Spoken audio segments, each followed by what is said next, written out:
Good evening, everybody. Welcome to Julia's Trucking Cafe Trucking News Hour. Thank you so much for joining me this evening. There again, just come home from work, jumped on the live stream to go ahead and be on time this week. Thank you so much, everybody, for your patience and with all the technical difficulties that's going on. And again, thank you so much for joining me. As always, I have lots of news to get to, so let's get right to it. A trucker is taken to the hospital unresponsive after police struggled to locate him following a crash. A truck driver was transported to the hospital unresponsive after being thrown around in the semi-truck early on Monday morning. Now, this happened, I'm a little bit late, so this happened the 10th of March in Massachusetts Turnpike. According to the local news, the accident involved two passenger vehicles and a tractor trailer. The crash caused a semi to veer off the road and down an embankment.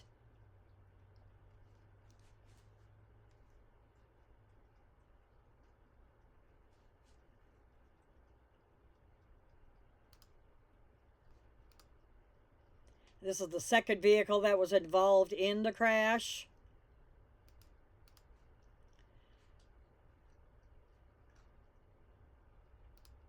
Oops, my bad.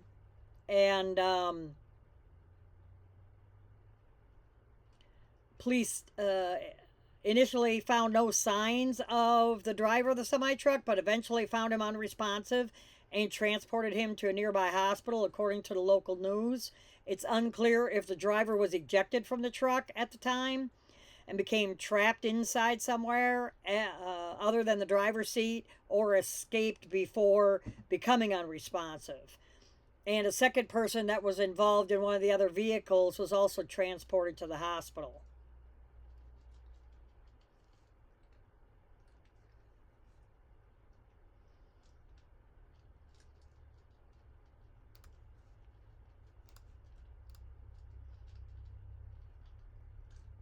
And up next, I get all this goofy stuff that I don't want.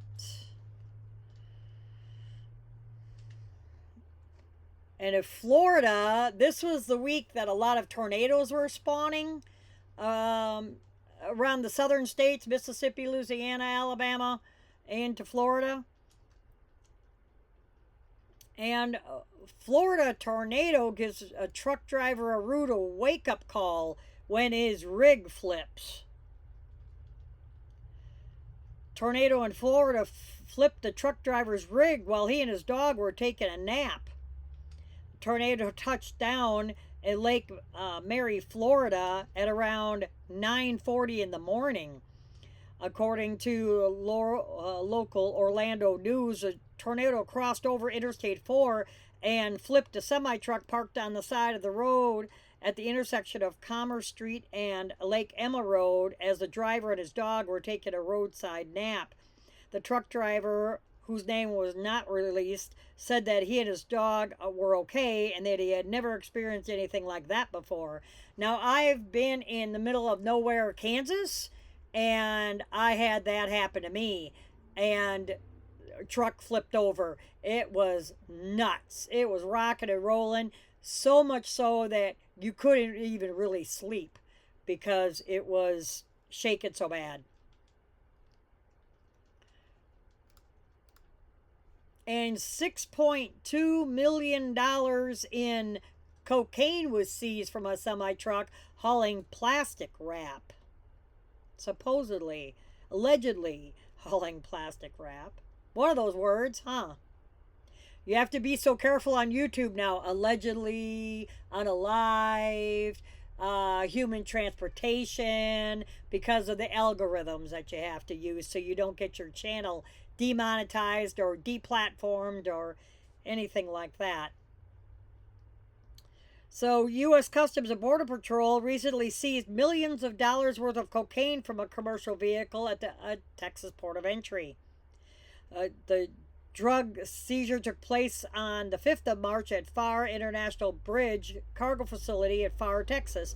They've been, if you've been viewing the show, whether you view it live or you view it on the replay, they have been really busting butt at that facility in Pharr, Texas, coming over the border, which is great. Great for them.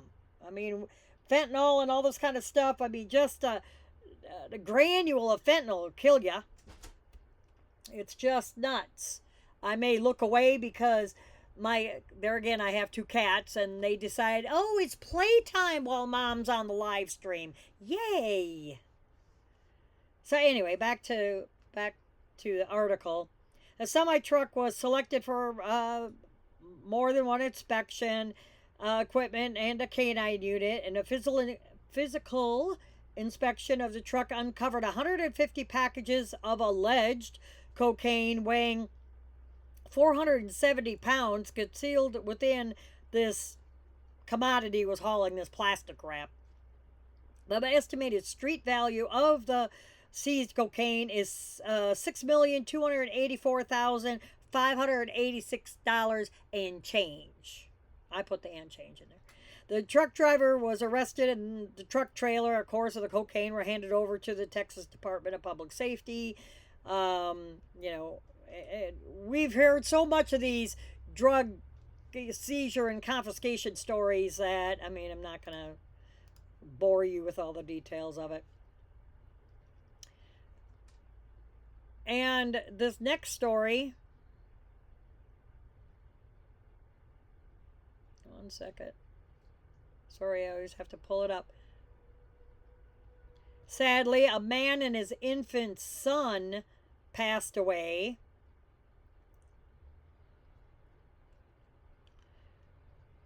In a 10-vehicle pileup amid a snow squall in Vermont. Now, remember how the weather got so crazy? It was 75 degrees. We had about 25, 30 tornadoes across central and southern Mississippi, and they were having snow in Iowa. It was just nuts. About a week and a half back, Vermont State Patrol confirmed that a man and his infant son were killed in a multi-vehicle pileup on I-91. Around 7:30 in the evening, troopers responded to I-91 northbound near mile marker 38 in Rockingham, Vermont for a 10-plus car crash.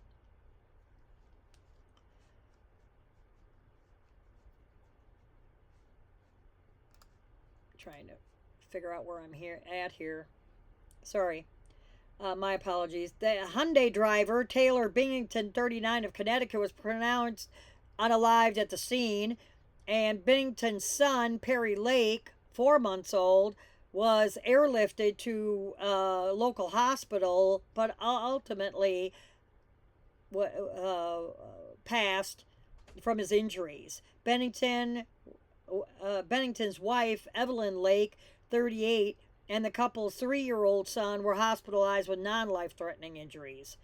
Investigation into the crash indicates multiple northbound vehicles were involved in minor crashes and slid off due to deteriorating road conditions and low visibility in a snow squall. Vehicles... sorry, I'm having a little bit of a hard time seeing... Vehicle number 2, a 2024 Peterbilt fuel tanker truck, had stopped due to the crashes ahead, and the Hyundai was unable to stop and slid into the rear of the fuel tanker. Our condolences the wife and the remaining child. And in top story, a sedan illegally passing a semi gets wedged underneath the trailer in New Jersey. Police are investigating a car versus semi truck crash that occurred in Gloucester Township, New Jersey. This crash happened on March 8th at the intersection of Slicker Road and Garwood Road in Gloucester Township. I may not be pronouncing that right. I'm sorry, people from New Jersey. I'm probably butchering the heck out of it. When the Gloucester Township Police Department arrived on scene, they discovered a sedan wedged underneath a semi-trailer. A passenger of the sedan sustained a broken arm and lacerations, and no one else luckily was injured. Preliminary investigation showed the driver of the sedan failed to observe that the tractor trailer was executing a left turn. As a result, the driver of the sedan began illegally passing the trailer, at which point he struck the trailer where the vehicle became wedged under it by the rear axles of the trailer. The crash resulted in diesel fuel leak and promptly a multi-agency response. So, there again. Now, this is where you're looking at it, this picture, you're looking at it from the truck standpoint, but it's actually on the driver's side of the truck. So he was trying to make a left-hand turn. The guy wanted to go around him on the left and right in underneath his semi. This is what happens when you don't pay attention to turn signals. Or you don't use turn signals, period. But anyway, on to the next article. An off-duty cop fired multiple shots at a semi-truck on I-95 in Florida. Yeah, another great week in the news.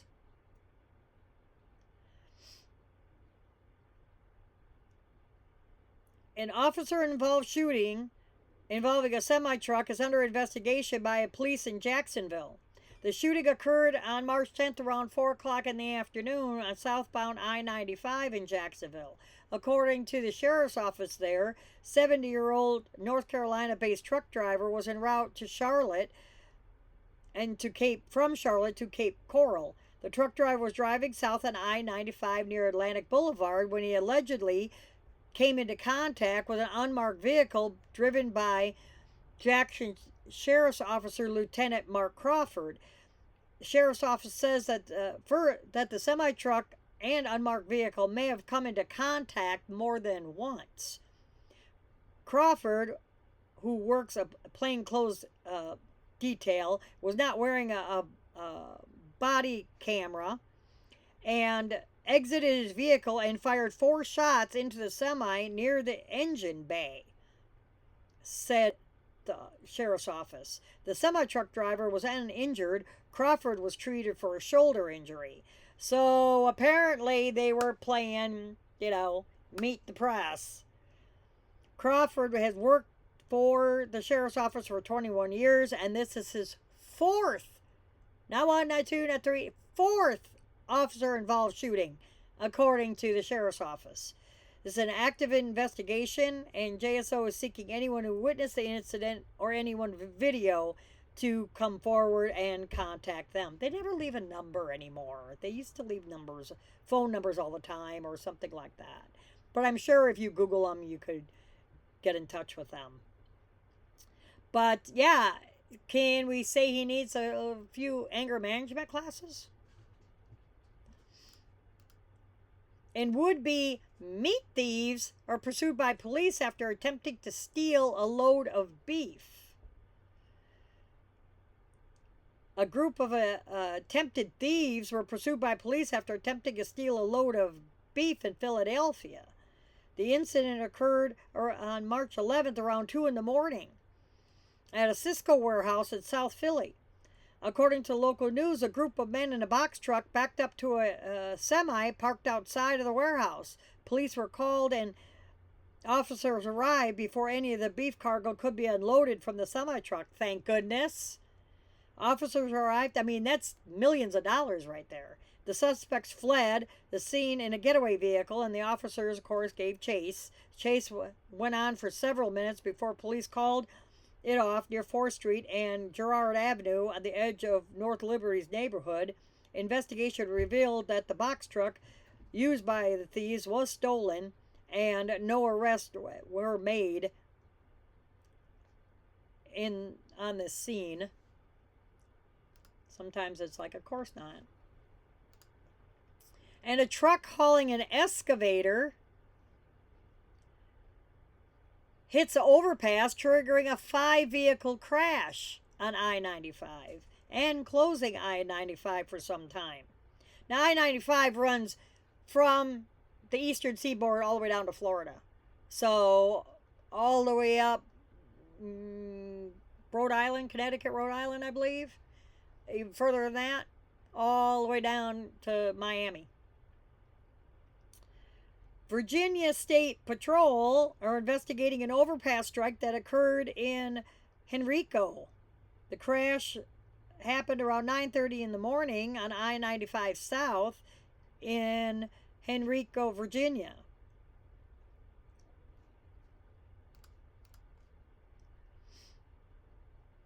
A truck hauling an excavator on I-95 struck the overpass. The debris from the overpass strike then triggered a crash involving 5 vehicles. And if you look real close, the truck that's like under the next bridge in the picture is like totally obliterated.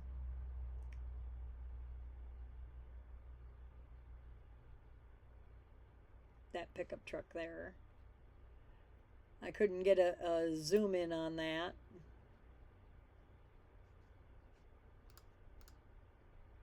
And you can see a little bit better in this slide.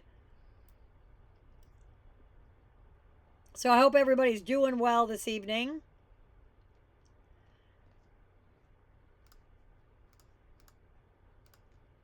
And up next, an international Lonestar decided to go on a joyride on a Portland beach and got stuck.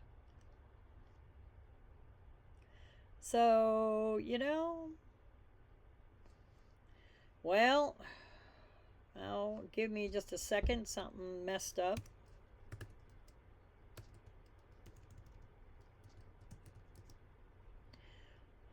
Lost my place. Sorry about that.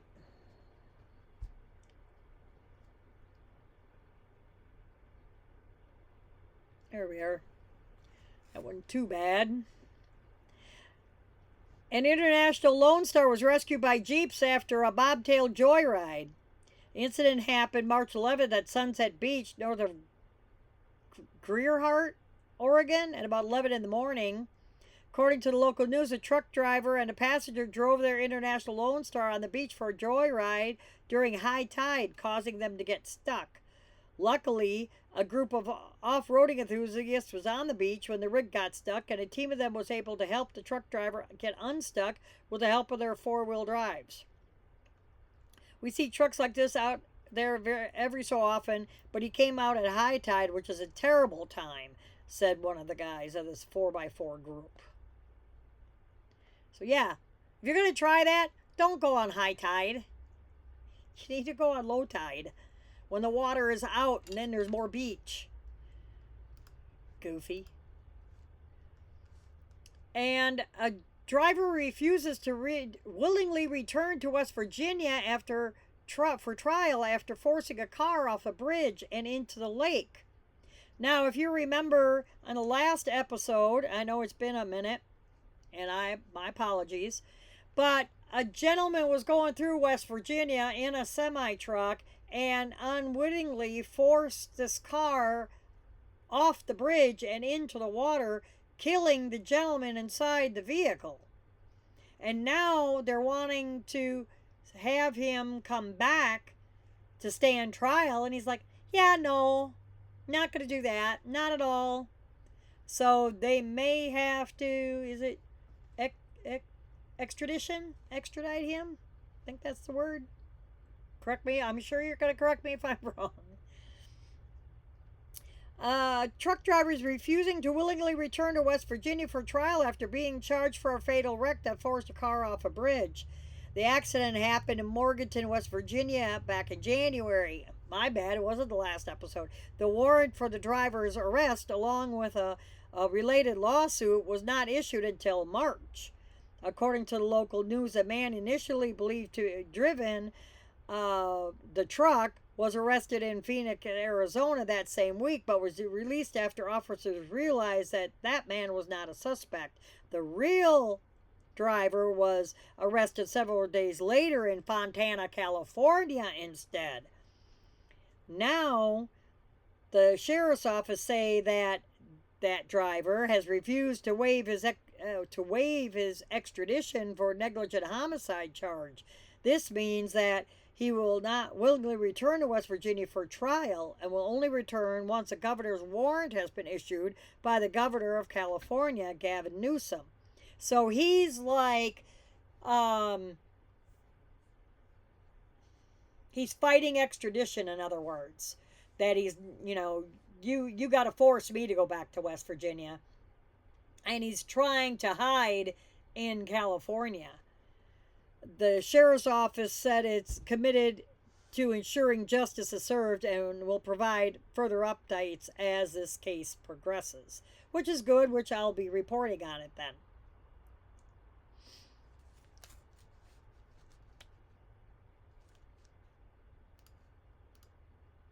And scrapped forklifts litter roadway after a semi-truck load shifts.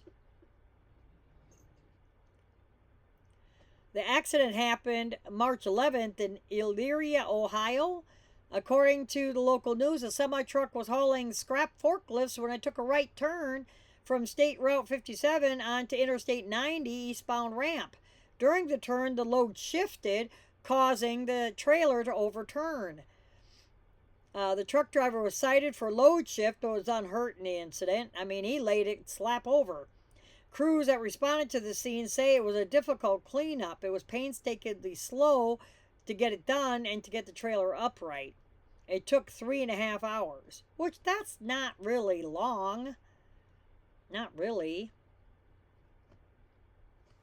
And let me look for something real quickly. 1 second, please.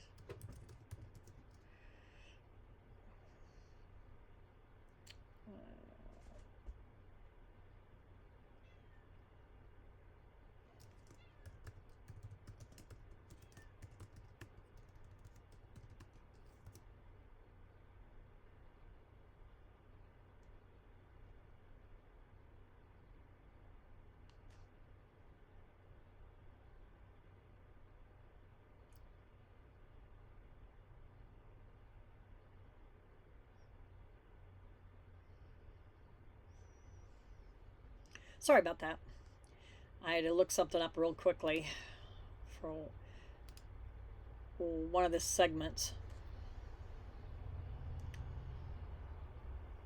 And I reported on this, and I don't want to beat it as a proverbial dead horse, but the Green River Tunnel out in Wyoming, apparently they're still working at it. It may be cleaned up by now.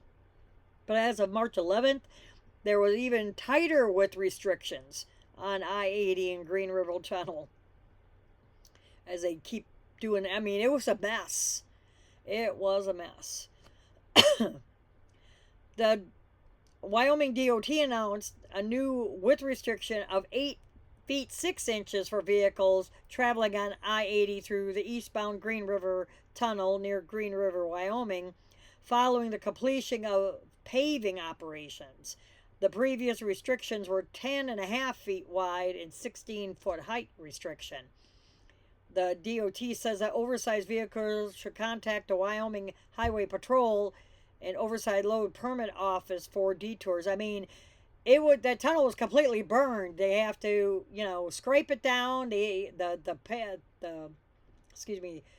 was going to say paving, but the blacktop was melted. It was hot. It was a hot fire that they have to redo the whole inside, besides dragging out all the cooked vehicles and everything. The DOT is now focused on readying the westbound tunnel for reopening. The cleanup operation is extensive, and there's currently no estimated time for the tunnel to reopen. They contracted Clean Harbors and Environmental, we've seen those, industrial service company to conduct the cleanup and disposal work in the westbound tunnel. And they're working with the company to begin the work as soon as possible, officials said. Drivers passing through the area are asked to drive cautiously and beware of roadside workers and or vehicles.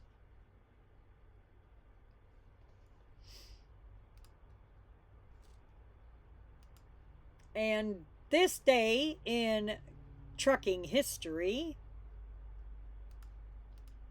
Jimmy Hoffa led the International Brotherhood of Teamsters. Now, if you have been in the trucking industry any amount of time, um, you know who I'm talking about. This segment of this day in trucking history is mainly for the younger crowd, under 30. If you don't know who Jimmy Hoffa is, he was born February 14th, 1913.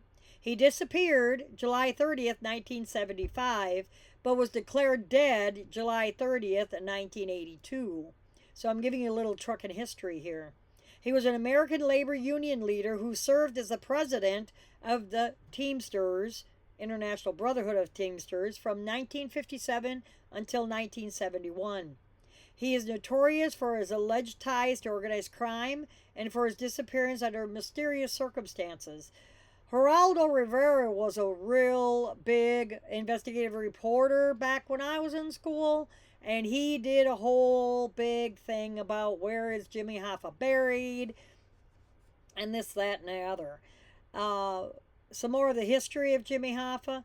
From an early age, Hoffa was a union activist. He became an important regional figure within the International Brotherhood of Teamsters by the mid-20s. By 1952, he was a national vice president of the Teamsters, and between 1957 and 71, he was its general president. Hoffa secured the first national agreement for Teamsters rates in 1964 with the National Master Freight Agreement. He played a major role in the growth and development of the union, which eventually became the largest by membership in the U.S., with over 2.3 million members at its peak during his term as its leader. Hoffa became involved with organized crime from the early years of his Teamsters work, a connection that continued until his disappearance. He was convicted and went to jail for jury tampering, attempted bribery, conspiracy, along with mail and wire fraud in 1964 in two separate trials. He was imprisoned in 67 and sentenced to 13 years. In mid-71, he resigned as president of the union as part of a commutation agreement with President Nixon and was released later that year, but he was barred from union activities until 1980. Hoping to regain support and to return to the Teamsters leadership, he unsuccessfully tried to overturn the order. Hoffa disappeared on July 30th, 1975. He is generally thought to have been murdered by the mafia and was declared legally dead in 1982. Hoffa's legacy and the circumstances of his disappearance continue to stir debate. I'm not going to go into a lot of that. That's just a summary of what he did, but that's this day in trucking history. Now let's get back to the news. Ohio DOT planned truck parking facility on I-80. The Ohio Department of Transportation is moving ahead with a project to add truck parking facility along I-80 near the Ohio-Pennsylvania state line next year. The DOT recently announced plans to turn a shuttered rest area on westbound I-80 in Hubbard Township, I know where that is, into a truck parking facility. Work is scheduled to begin next year in 2026. The proposed truck parking facility would include 38 truck parking spaces, restroom facilities, lighting, a camera system, and green space, for walking your dog and that kind of thing, I guess. The Hubbard Township truck parking project is to be paid for by a grant from Nationally Significant Multimodal Freight and High Projects Fund. If you have comments or questions about the parking facility, you can reach out to this Mr. Pack, Environmental Specialist, Ohio Department of Transportation. District 4. His number is 330-786-4631. Or you can email him at Brian, capital BRIAN, dot Peck, PECK, at dot.ohio.gov. That's Brian, capital B, dot Peck, capital PECK, at dot.ohio.gov. I think there should be more than 38 parking spots, actually. But that's just me. And a driver with a felony warrant still on the run after getting stuck on a dirt road and fleeing from police on foot.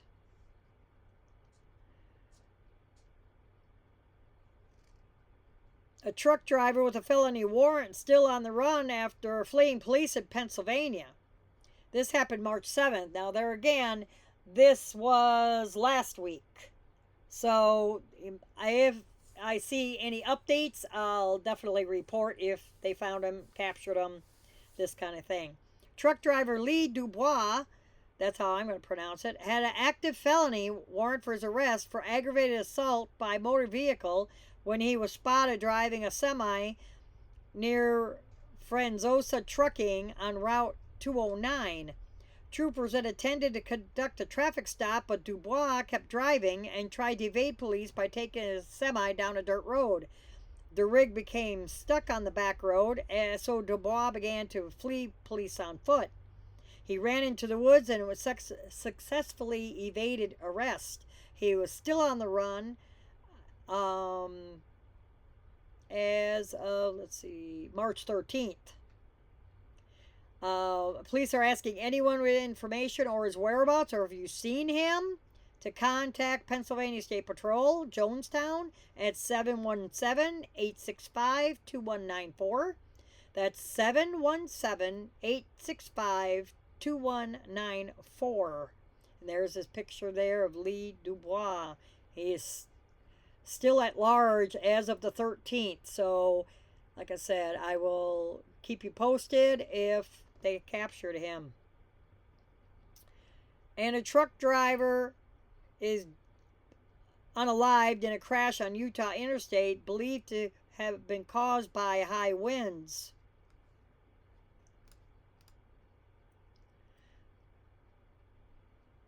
The Utah Highway Patrol are investigating a collision that claimed the life of the truck driver.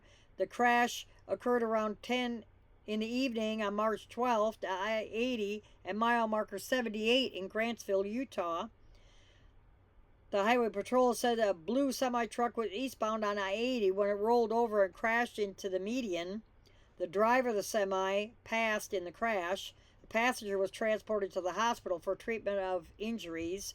No other vehicles were involved in the crash, and troopers said that high winds are suspected for the cause of the crash.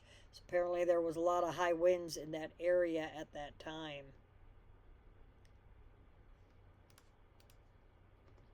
And a shipping container is completely and neatly knocked off the chassis while trying to squeeze under a railroad bridge.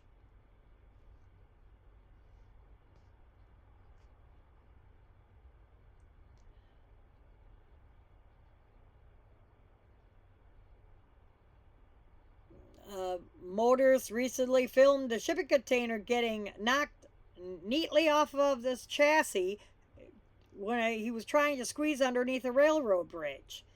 Now, I cannot post a video, but you can check it out.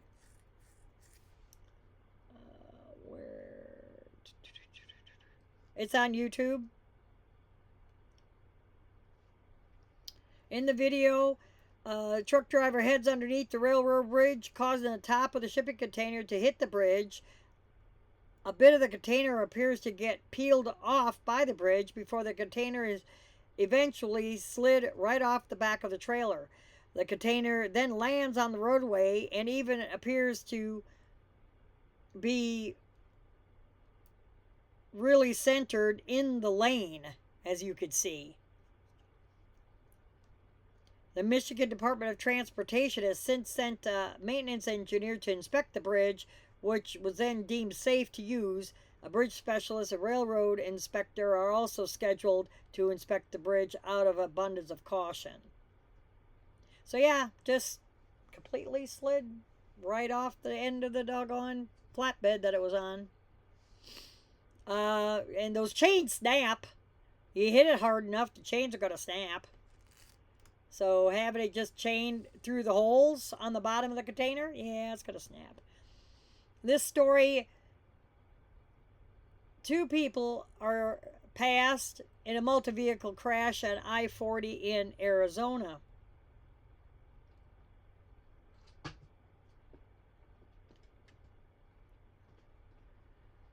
Arizona authorities are investigating a fatal multi-vehicle collision that occurred in severe winter weather. This happened March 13th on I-40 at mile marker 159 near Williams, Arizona. You see that a semi was set ablaze. According to the Department of Public Safety in Arizona, the crash involved multiple vehicles, including semis. Officials have confirmed that 2 people passed in the crash. It isn't clear how many people were injured. Ash Fork Fire assisted William Fire Department on a multi-vehicle crash on the 40 freeway, and the 40 freeway between Williams and Ashport can be very dangerous during adverse weather conditions. Drive accordingly or avoid it entirely if possible, said the fire department. And a truck driver is charged for dumping aviation fuel onto an Alabama roadway so he could avoid a trip back to Mississippi because he may have been overloaded. Truck drivers facing multiple charges for allegedly dumping thousands of gallons of fuel in Moundville, Alabama area. Alabama-based truck driver Terry, 56, is facing 5 counts of reckless endangerment and 1 count of criminal mischief, according to state and federal charges. And state and federal charges, could be issued. I'm getting tongue-tied. Been a long day. The charges were filed in connection with the fuel dumping incident that occurred on March 13th in Moundville, Alabama. According to the local news, police say that Terry was rejected when he tried to fill up at a local fuel depot because he still had fuel in the tanker, and the fuel depot employees are not permitted to mix new fuel with old fuel. Terry allegedly left the depot, telling workers he would return with an empty tanker. The nearest fuel dump site to Moundville is in Meridian, Mississippi. Moundville police say that rather than traveling to Mississippi, Terry drove off the route, released the valves and other safety mechanisms, and drove along Jackson Street and Powater Loop, County Road 21, discharging between 1,500 and 2,000 gallons of aviation fuel. Good night. The fuel was spilled out over a 5-mile stretch, including on a bridge over a creek. Are you mad, man? Oh my God, you talk about how much doggone fish and aquatic life he killed doing that. 1,500 to 2,000 gallons of fuel. Good night. Are you that much of an idiot? Apparently. Multiple agencies responded to the fuel spill, including Emergency Management, Tuscaloosa Hazmat, Alabama Department, EPA. Jesus. Just because he didn't have to go back to frickin' Mississippi and do it the right way. Too frickin' lazy. God. I'm sorry, but that is just ridiculous. And 5 people passed an 18 vehicle crash on Austin Interstate. I had to get away from that story, y'all. I didn't want to lose it. I had to go on. Multiple, yeah. And my kitten is saying hello, if you can hear him. Multiple fatalities were reported during a pileup crash in Austin. The crash happened around 11:30 on March 13th on I-35 north of Austin. Police say that 17 vehicles, including a semi-truck, were involved in the crash on southbound 35. I'm sorry, I'm really having a hard time seeing. My contacts are all blurry. So, let me take a break just a second. This is the critter, if you could see him. I don't know if you could see him. There he is. This is my rescue kitty. We'll take just a quick break. Oh, can't really see you. You can say hi. Oh, here his head's kind of in and out. You can say hi. He's like, what do you mean my head's in and out? So this is my, oh, that's my kitty. You can look up. You can look up and say hi. Yep. So how I'm doing this show, so you guys can have a background, is a secret, but that's why he's fading in and out a little bit. And I'm promoting Gorski's restaurant in the hometown of Mosinee, Wisconsin, where I got the shirt, if anybody's wondering. And it is, I'll take a picture of the back, polka on the patio starting in June, every Sunday afternoon, starting at 1 o'clock until like 6, I think, 6, 7. Anyway, back to the story. When crews arrived on the scene, several people were pinned inside their vehicles. 5 people were pronounced unalived at the scene, including 3 adults, 1 child, and 1 infant, sadly to say.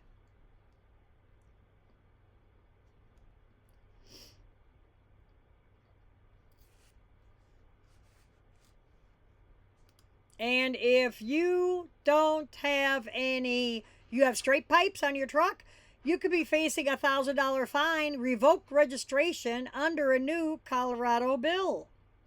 So straight pipes is no muffler. So you get the big 8-10 inch round straight pipes. Yeah. You could be facing up to a $1,000 fine and pulling your registration on your vehicle. There you go. Colorado lawmakers are considering a bill, it could be in the works, that targets noisy commercial vehicles with increased fines and revoked registration. It's currently under consideration at Colorado General Assembly and would tighten up muffler requirements for commercial vehicles operating in the state of Colorado. While current only in the state of Colorado, not that you're passing through, but if you live in Colorado and you got straight pipes, yeah. While current law only requires a muffler on commercial vehicles equipped with a Jake brake, the bill seeks to require mufflers on all commercial vehicles. It also increases the fine for commercial vehicles without mufflers or straight pipes from $500 to $1,000, and the commercial vehicle may not be registered for 1 year unless the owner or the operator shows compliance. The bill would also require that muffler be installed in such a way that it may be visually inspected to ensure it's present, intact, and functioning properly. Not hiding it under the truck and saying, yeah, I got one. It needs to be visible. Carriers can avoid the fine if they prove that a compliant muffler was installed before the citation was issued. The fine is reduced by 50% if a compliant muffler is installed within 30 days of the citation. According to Colorado News and the Motor Carriers Association, says that a small number of truckers remove their mufflers because they prefer the look and loud noise that their trucks produce without one. Yeah, I have a lot of log haulers, stick haulers going by where I live, and 2 o'clock in the morning, empty, mom, right by my wall. That's unnecessary. You don't need that garbage. I don't care how cool you think it is. Have some, consideration for somebody that's asleep. Because, I got to get up at 4 in the morning to go to work myself. So, really, I really don't frickin' appreciate it. But anyway, whoops. Hang on. There you go. And winter weather. Oop, wrong button. Can, and it's still happening in Washington, warns after a series of snowy semi-truck crashes.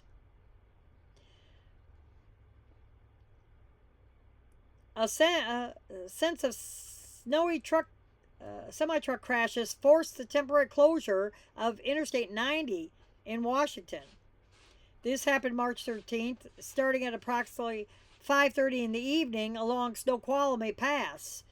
According to the State Patrol, a series of snowy crashes of semi-trucks shut down the westbound Interstate 90 at Easton Pass and eastbound I-90 near the summit of Snoqualmie. The closure lasted until about 11:30 that night as officers and tow trucks worked to clear the crashed semi-trucks. You just gotta slow down in bad weather, guys. It's just not cool. Lost my place. There we go. Found it. A video shows dozens of vehicles in a pileup on I-27 near Amarillo amid zero visibility dust storm. So this is when all that crazy weather was going on. You know, Louisiana, like I said, Texas, Louisiana, Mississippi, Alabama, Georgia, all the way across the South. It was nuts.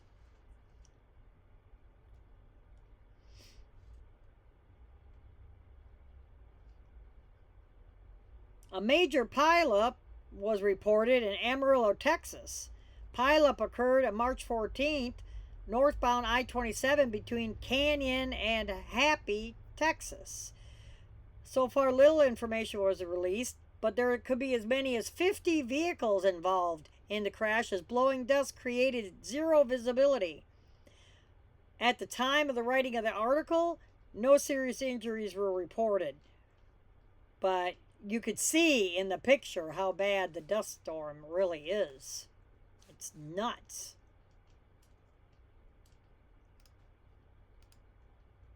And a driver is found unalived in a landfill after being reported missing by his trucking company. Now, not that there was foul play or anything. Not that I know of. Officers are investigating the passing of a truck driver at a landfill in Minnesota.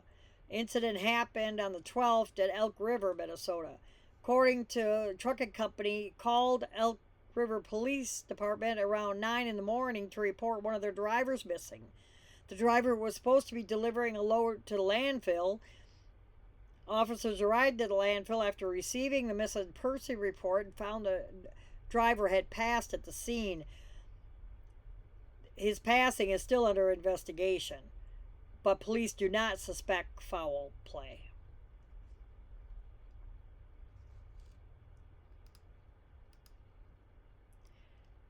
An I-10 in New Mexico closed after truck hauling excavator hits an overpass.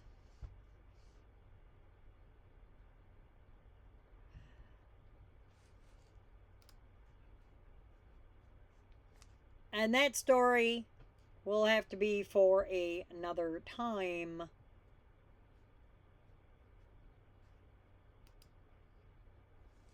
I want to thank each and every one of you for joining me this evening. I greatly appreciate it. Trying to still work 12-hour days, working at a paper mill. So I come in and I kind of rush around. So I am there again. Like I told you, I'm doing all of this myself. I don't have a big production team. My two cats, they work for free. Well, cat food or treats. They're cheap labor. But all they do is get on the keyboard and do one of these numbers. So thanks again for joining me. Keep the sunny side up and the shiny side up. And we'll see you next time.